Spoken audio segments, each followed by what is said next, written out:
ব্যাগটা অনেকদিন ধরে এখানে পড়ে আছে, বিক্রি হচ্ছে না। আমার মনে হয় দামটা 2000 টাকা অনেক বেশি হয়ে গেছে। হ্যাঁ রে, ব্যাগটা অনেকদিন ধরে পড়ে আছে, একটা কিছু করতে হবে। একটা তোকে আমি 4000 টাকা দিয়েছিলাম। তোমার অবস্থা কিভাবে? তোমার আসলে আমি যেভাবে বলবো সেভাবে বলবো।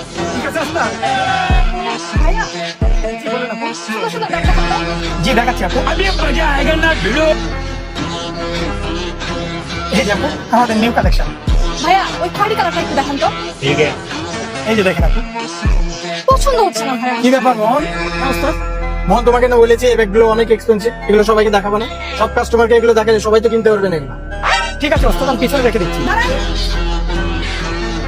হ্যাঁ বলেন আপু। দাম কত এই ব্যাগের? আপু এই ব্যাগগুলো না আপনি নিতে পারবেন না। এই যে এগুলো দেখেন, এই ব্যাগগুলো দেখেন। আমাকে দেখে গরিব মনে হয় নাকি? আপনাকে দাম বলতে বলেছে, আপনি দাম বলেন। আপু এটার দাম 4000 টাকা। एक बार धोखा खा चुका, दोबारा नहीं खाना। এই নেন, পুরো 4000 টাকায় আছে, প্যাকেট করেন। মোহন ব্যাগটা প্যাকেট করে দাও ম্যাডামকে। জি ওস্তাদ, এখনই দিচ্ছি। এই যে ম্যাডাম আপনার ব্যাগ। আমি এক্সপেন্সিভ কাস্টমার, বুঝলেন? জি ম্যাডাম বসুন। আসছে আমার সাথে পাঙ্গল করে। হ্যালো